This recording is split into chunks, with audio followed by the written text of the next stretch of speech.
Welcome to the Nitro Show. I'm Streit, and I'm flying solo tonight. If you haven't already, please subscribe to the show and leave a comment. We'd love to hear from you. So let's get into what's going on this week. So the SEC held its annual spring meetings last week, and we got to hear a little bit from Greg Sankey about his thoughts on the college football playoff, on the 9-game conference schedule, amongst other things. We also got to hear individual coaches talk about what their feelings were on the 9-game conference schedule and all types of other issues that were going on in college football right now. The debate continues to rage on about the college football playoff format, what it'll be, how many games teams are going to play, and all that. And I'm going to get into more of that later tonight. But before I do, I wanted to touch on something that Kirby Smart said during his time up at the mic last week. Kirby said that the biggest decision that has to be made in college football right now, by far, is when the portal window is and whether there is one or two of them. He said that the decision about how the portal is going to work going forward really needs to be a focus. Everybody's focused on playoff formatting and all that, and yes, that's important. But for the ability to build teams and to have stability and to deal with new NIL and everything, Kirby said that it's absolutely important that they get this figured out, get it nailed down, because otherwise it's really hard for these coaches to plan out their seasons and try to deal with the unknown of when guys are going to transfer and who's going to be part of their team. So right now we've got two portal windows. We have one at the end of the regular season, but the problem with that is it happens during the postseason of college football. And with the new college football playoff format that was implemented last year, you're talking about a period that runs for almost 6 weeks and runs up until middle January. Well, if you've got guys, for example, like Bo Pribula, the quarterback at Penn State last year, he went into the portal while Penn State was still in the playoffs. And that's a tough situation for any coach to have to deal with. They've got a backup quarterback who wants to do what's best for him and find a new home, a place where he might get a chance to play if he's not going to be the starter next year at his current school. But that guy's very important. If your starting quarterback gets hurt in the playoffs, you want to have your backup there ready to go. But it's hard to tell a kid that he can't move on. And so that's just really not a good time to have the first transfer portal window. So then you look at, well, what if it was in January? Well, even with this new playoff format and this extended playoff that we could be looking at going from now 12 teams to potentially 14 or 16 down the road, well, that playoff schedule is going to extend all the way till the end of January. And Kirby pointed this out, that while some schools are still on quarter systems and start a little bit later, it's still about getting these guys into school and eligible. And if they don't transfer until late January, well, then school's already started at a lot of places. So that means what? That the kid's not eligible for spring practice? That's real tough. And right now there's that second portal window that happens kind of after spring practice. Kirby talked about it this year. The unknown with the NIL, Supreme Court settlement that's going on about revenue sharing is going to change how teams have their rosters. It's going to limit the number and kind of do away with the concept of scholarships and walk-ons.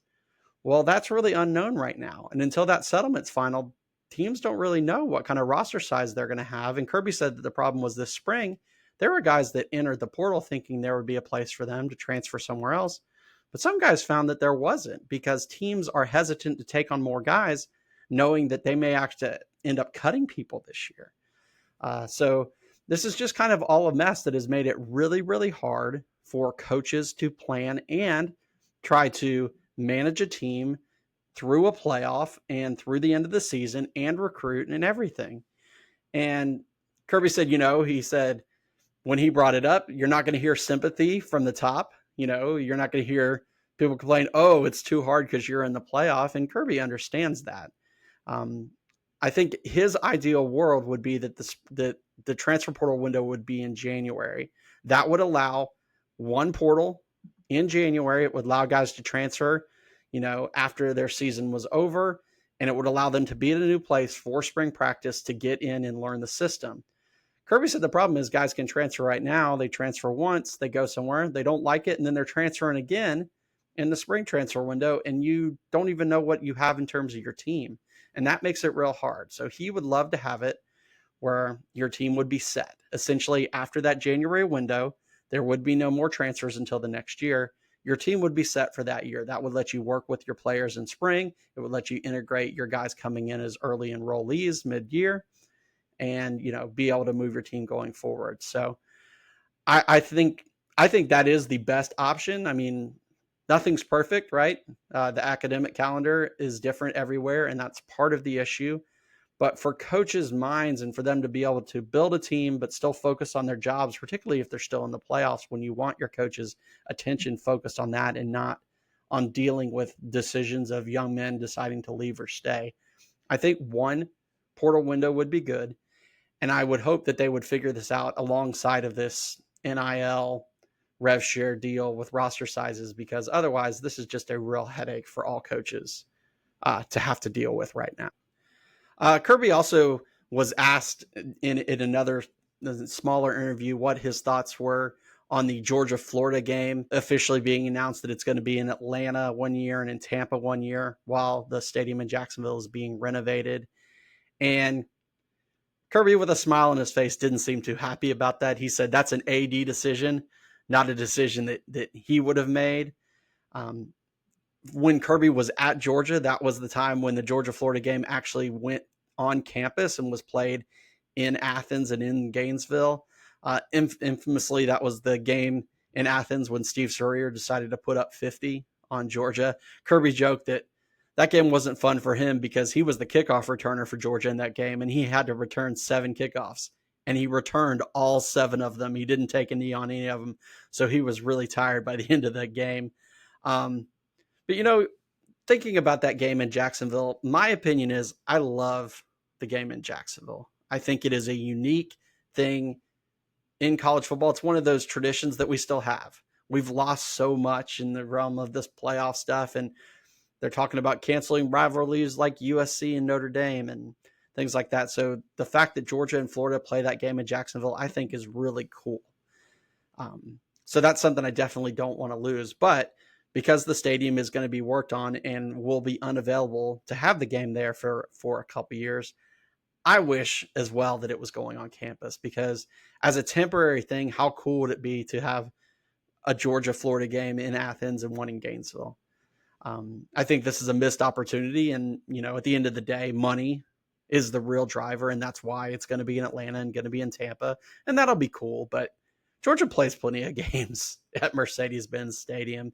Heck, the Georgia Tech game is being played there this year. We've played in the Chick-fil-A kickoff games, SEC championship games, Peach Bowl, national championship, you name it. Georgia's played there. So playing at Mercedes-Benz Stadium might be cool for some people, but it's kind of just become part of the gig at Georgia.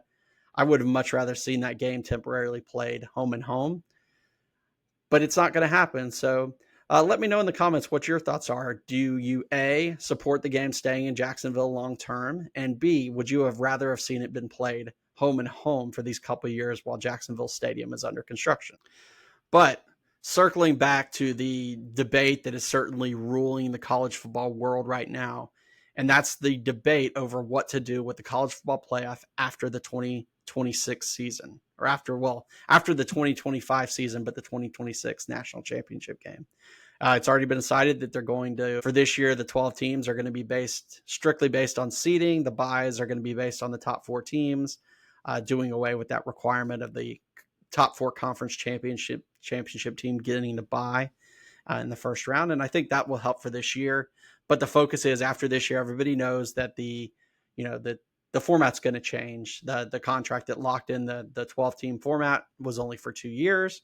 And after that, by and large, everybody is looking to expand the playoff in some form. Most of the time we're seeing, either the 14 team or the 16 team format.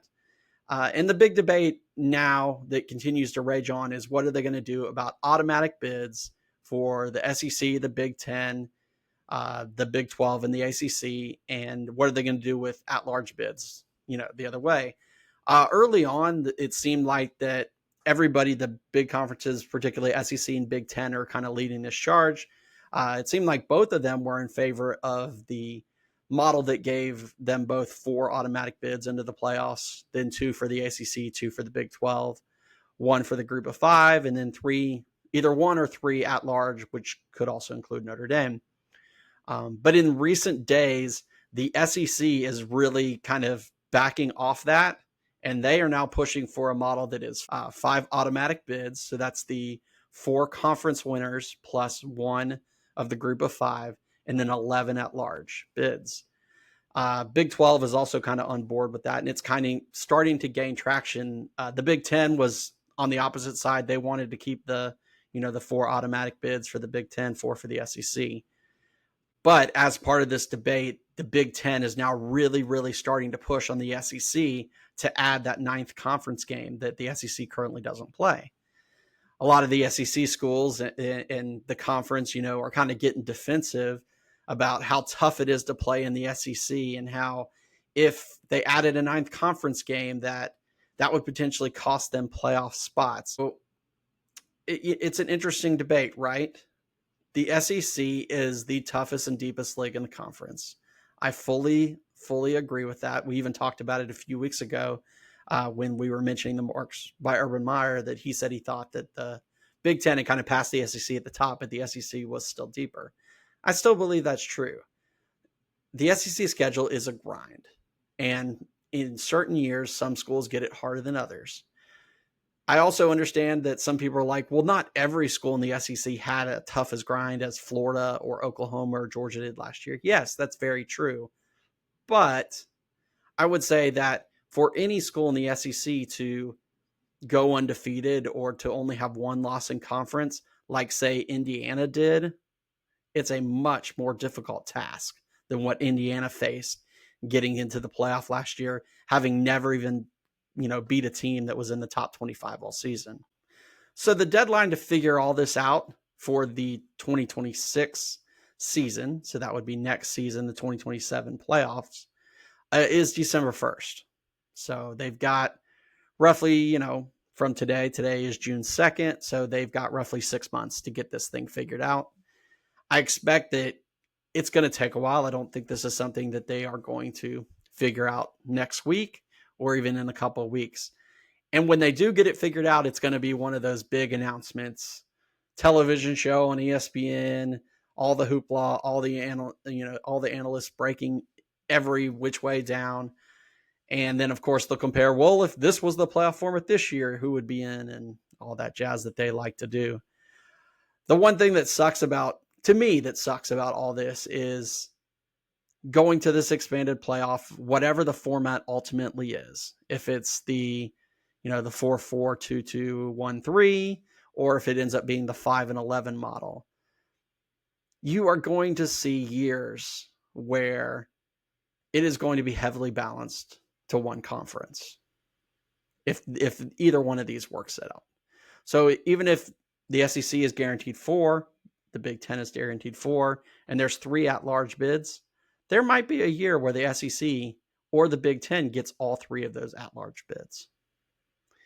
Also, if you have a format that's 5-11, you could absolutely see a year where outside of those 5 teams, the SEC gets 6 of the 11 at-larges. It could totally happen. Or the Big 10 as well. And that's part of the idea and part of the reason that the whole 9th conference game is part of the debate. If you're the SEC and you are trying to fight for at-large bids and having a loss on your record looks worse, why would you want to add another tough game to your schedule? The flip side also of that is that if you do have to add that 9th conference game, maybe you're not as willing to schedule tough out-of-conference games. Kirby Smart said that best. He said, when they asked him about it, they said, well, if we had a 9th conference game last year, we probably wouldn't have played Clemson to open the season. And that win against Clemson really helped prop the SEC up because it said, look, Georgia destroyed Clemson and Clemson won the ACC. Look at how tough, this Georgia team is. And that really made the SEC look like a stronger conference. It's a tough debate. Now, amongst all the coaches that they talked to, one of the more interesting suggestions actually came from Lane Kiffin. Kiffin's suggestion was 16 teams, just the best 16 teams, regardless of their conference affiliation. Nobody gets an automatic bid. Just do it based on the rankings. So kind of like how they're doing the seedings based on the rankings this year. Who gets in and who gets out? It's just based on the rankings. 16 teams.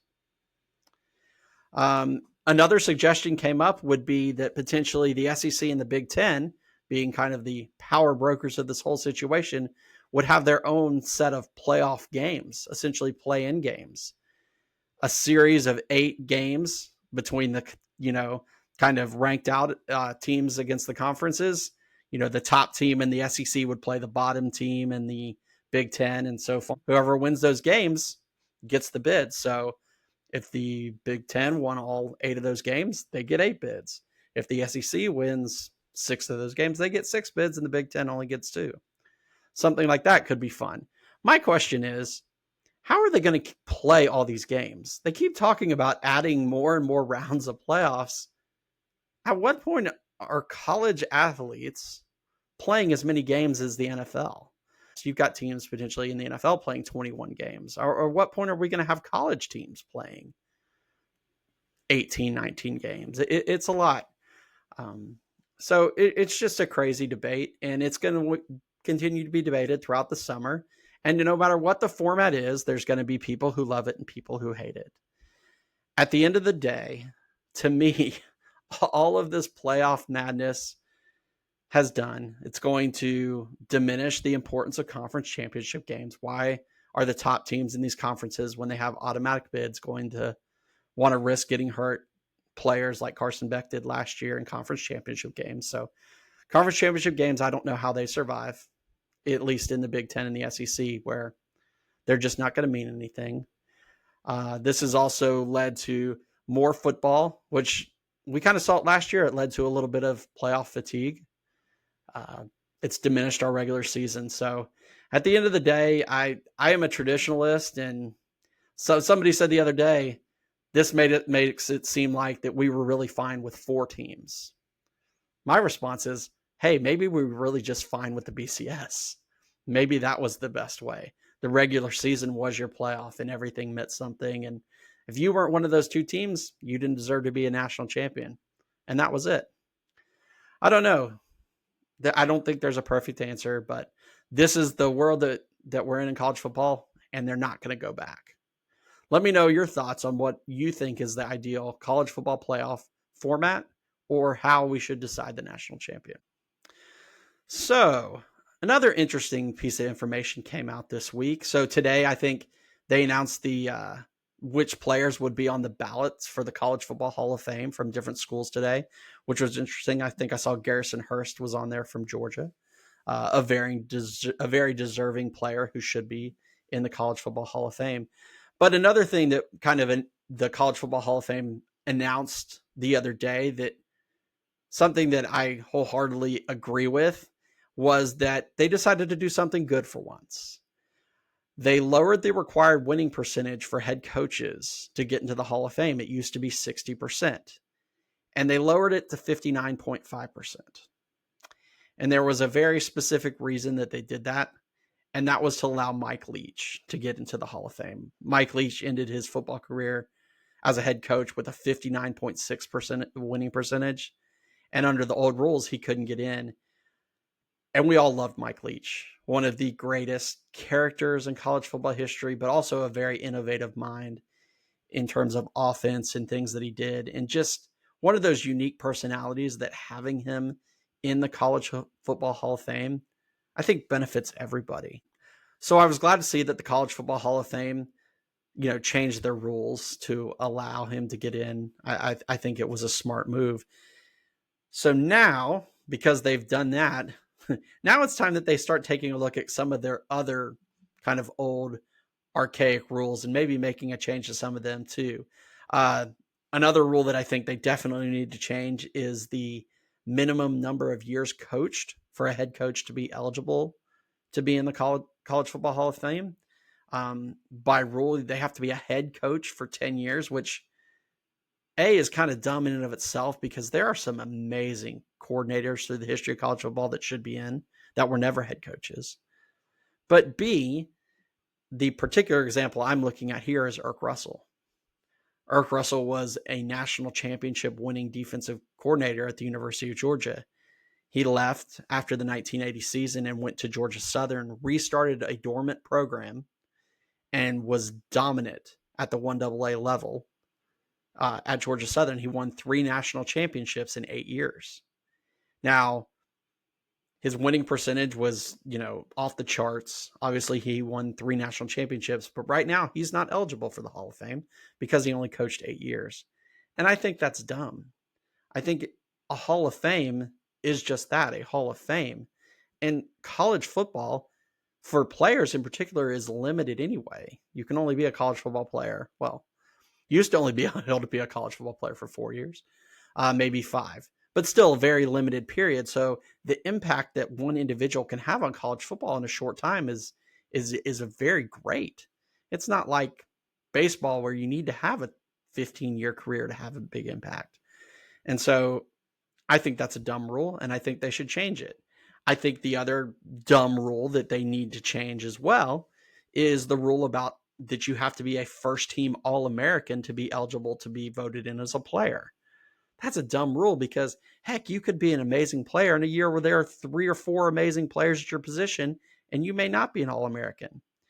Also, there are great players who have great careers but never have standout crazy years. Take, for example, Nick Chubb. Nick Chubb is the second leading rusher in SEC history. The dude was awesome. He helped get his team into a national championship game. He was a phenomenal player who came back from a devastating injury. I think most anybody would say that he's definitely deserving to be in the College Football Hall of Fame. But based on the eligibility criteria right now, he's not. I think that's dumb. I think another guy, obviously, for us Georgia people is Stetson Bennett. Stetson Bennett won 2 national championships. Stetson Bennett was the MVP of 4 playoff games. He was a Heisman finalist. He won the Burlsworth Trophy as the best walk-on player in the country. But he was never a first-team All-American. Heck, he was never a first-team All-SEC. His last 2 years at college, Bryce Young won the Heisman one year. He was just surrounded around great talent, not just in his conference, but in the country. And so he never won. He was never, a first-team All-American, but does that make him not deserving to be recognized in the College Football Hall of Fame as a player who won 2 national championships as a starter? I think it's stupid that these are the rules, and with them changing the rule to let Mike Leach in, it gives me hope that maybe they'll change some rules to let some of these other individuals get in the near future. Leave in the comments a player who you think should be in the College Football Hall of Fame, but right now is not eligible. All right, and my last topic for tonight, I started taking a look at some of the rivalries across the country and the quarterback situations that each of those schools have coming into this year. And one thing I noticed was that a lot of big rivalries this year are kind of faced with similar situations at quarterback. And what I mean by that is that you have a real good team A who's got a new starter or somebody they're breaking in, and their rival, Team B, also has a new starter that they're breaking in. So one team at the most important position on the field does not have a great advantage over the other. And there's some really, really good quarterbacks in these situations this year. So I wanted to throw out who these are, who I think is probably in the best situation, and kind of want to hear, from you guys, the audience, if you agree with my thoughts. So let's take a look at a few of them. So the first one that caught my eye was Texas and Oklahoma. The Red River rivalry, one of the biggest rivalries in all of college football. Both teams are looking to start new quarterbacks this year. Obviously, we've got Arch Manning, the mega uber recruit, all the promise in the world, all the expectation in the world coming into the starting job at Texas. And many people expect him to step in and be a star. He got to start a game last year, when Quinn Ewers was hurt. He looked really good in some mop-up duty, but didn't get a lot of shots in big games. And when he did, like in the Georgia game, kind of got shut down a little bit. So don't really know. As much as the promise is there and the expectation is there, we don't know what he's going to be. Looking across at their rival Oklahoma, they've also got a new starting quarterback in John Mateer, the transfer from Washington State.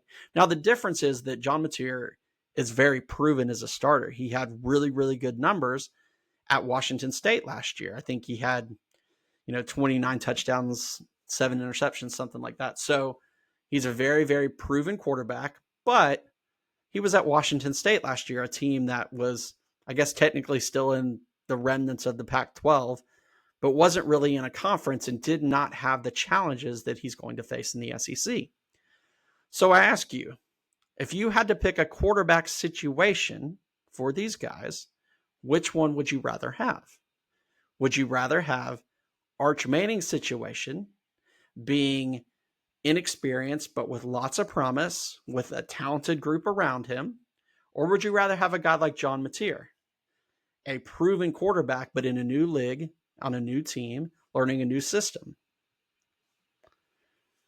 I personally, in that situation, I would go with experience. I do think that Arch Manning is going to be a good player. I'm not one of these people that doubts he will succeed at Texas, but I would take the experience in this situation.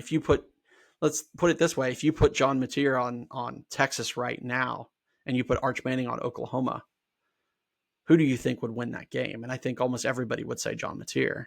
So in that situation, I'm taking John Mateer. Up next, another situation where you've got two quarterbacks who were awesome starters last year who are returning this year, and that's Clemson and South Carolina.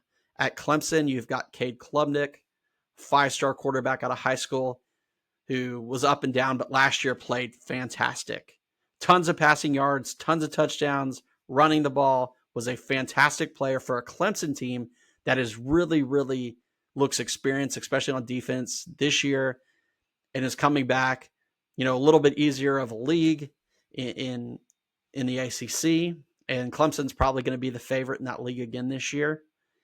And then across the field at South Carolina, you've got Lenora Sellers, a guy that many thought was going to be really good, and last year throughout the season, to me, he is probably the best or the second best quarterback in the SEC coming into this season, either him or Nussmeier there at LSU. A guy who made fantastic plays. And when these two guys went head-to-head last year, Sellers won in the end. South Carolina had a really, really good defense last year too. So in this situation, you've got Cade Klubnik versus Lenora Sellers. Which situation is better? In this case, I take Sellers. And I think his improvisation is a little bit better. So for me, give me the guy who is just a little bit better at making plays when he doesn't necessarily have the studs around him. So in that case, I'm going to take Sellers. Third situation, Ohio State and Michigan. At Ohio State, you've got Julian Sayin, 5-star quarterback, sophomore year or redshirt freshman year, expected to take over there in Columbus, defending national champion, best receivers in the country, everything around him. And then at Michigan, you've got Bryce Underwood, the uber mega recruit, making all this money, number one player in the country, coming into a situation at Michigan. Yes, the coaching situation's a little bit up in the air right now, but had a lot of momentum at the end of the year. They beat Ohio State for the 4th consecutive year, and they beat Alabama in their bowl game. So by the time that these two teams face at the end of next year, which team is going to be in a better situation? Both of these guys are uber recruits, mega talented. Who do you think is going to be the better quarterback when these teams face off next year?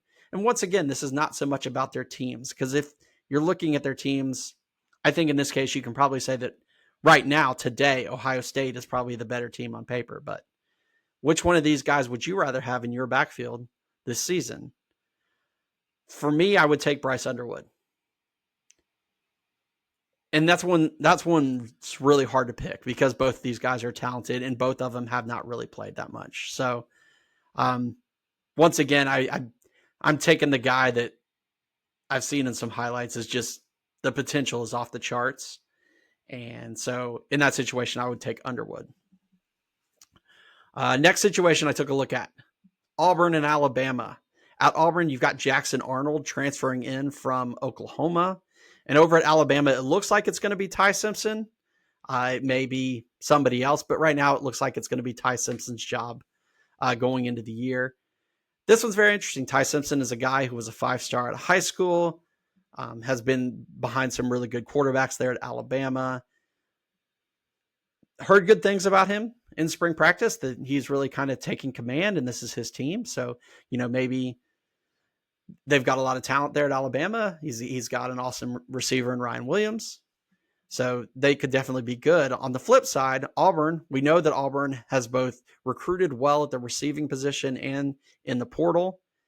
And Jackson Arnold coming in from Oklahoma was, another one of those guys, mega recruit, struggled a little bit at Oklahoma last year. But remember what happened. Oklahoma was down like its top 5 receivers. And Oklahoma, with Jackson Arnold at quarterback, still managed to beat Alabama last year in a game that he played really well, especially running the football. So what situation do you take there? Obviously, Alabama is a stronger football team, at least heading into the year, than Auburn is. But which quarterback would you take? Ty Simpson's very unknown. At least you've seen enough of Jackson Arnold to know what he kind of can and can't do. I really like Auburn's supporting cast around him. So in this case, I'm going to take the quarterback situation at Auburn. I would take Jackson Arnold. Another one that's rivalry is a little stretch, but they do play again this year, and they are in the same state, and that's Miami and Florida, because they kind of have similar situations. Carson Beck, obviously we know all about Carson Beck, is transferred to Miami, but he is coming off an injury, and so there's a little bit of concern. He didn't get to practice much in spring. We kind of know what Carson Beck is.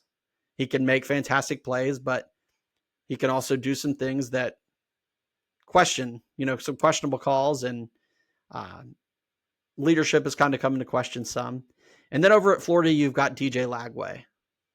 Mega talented. We saw it in flashes last year, but also had an injury concern that kept him out of spring practice. And this is a guy who was a true freshman last year, who his completion percentage wasn't great. He threw, 12 touchdowns, 9 interceptions. So yes, the tools are there. He's a physical guy. He can run, he can throw, quick release, all that, but he's got work to do, and he missed a spring practice with an injury. So who do you take in that situation? A 6th-year senior with a lot of experience, but coming off an injury, or a 2nd-year player, also with some questionable injury history, but all the talent in the world? Man, this is a really, really hard one for me to pick. I've seen both of these guys shine, and I've obviously seen Carson Beck make some mistakes.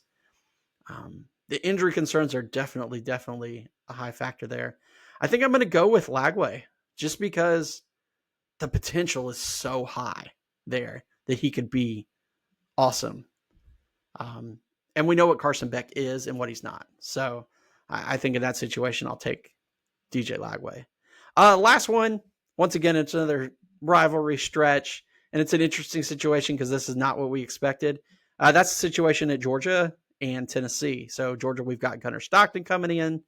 He's a good team guy. He's tough. He came in that SEC championship game, led Georgia to a victory, played, decent in that Notre Dame game. Georgia offensive line didn't play very well, but is not the pop off the charts talent guy, like even that maybe Ryan Puglisi, his backup, is. And then over at Tennessee, they expected to have Nico back, and we all saw what happened there. And they kind of pulled a trade. Nico went to UCLA, and they pulled in Joey Aguilar from UCLA. Solid quarterback, puts up good numbers. So which situation is better? We've got Gunnar Stockton. He's a 4th-year player at Georgia. He's been in the system. He knows it. You know what he can do. He can throw the ball. He can run the ball. He's tough. He's going to be solid. Georgia's revamped their skill position room. Going to be a good player. And then you've got Joey Aguilar in that Josh Heupel offense that at times has put up crazy numbers, but last year wasn't. It was more about running the football. So who do you trust more? Do you trust a guy who looks like is going to be a solid player, who's been in the same situation for a couple of years, but is a new starter? Or do you trust the guy who transferred in, who, let's say it was not the first choice to be their quarterback there, but he's kind of the consolation prize? This is another tough one to pick. I'm going to stick with Gunnar Stockton because I think once again, familiarity in the system will help him out going into this year. And so that's what I'm going to take. So those were some that I saw that were, that were kind of popping off the charts. Any other rivalry quarterback situations that you can think of, please let me know down in the comments below. Keep it locked on the channel. Like I said, we are still working on our 50 greatest Georgia players of the 2000 series, hoping to get that out here in the next couple of weeks. But until next week, I'm Streit. This is the Nitro Show. Talk to you later. Go Dogs.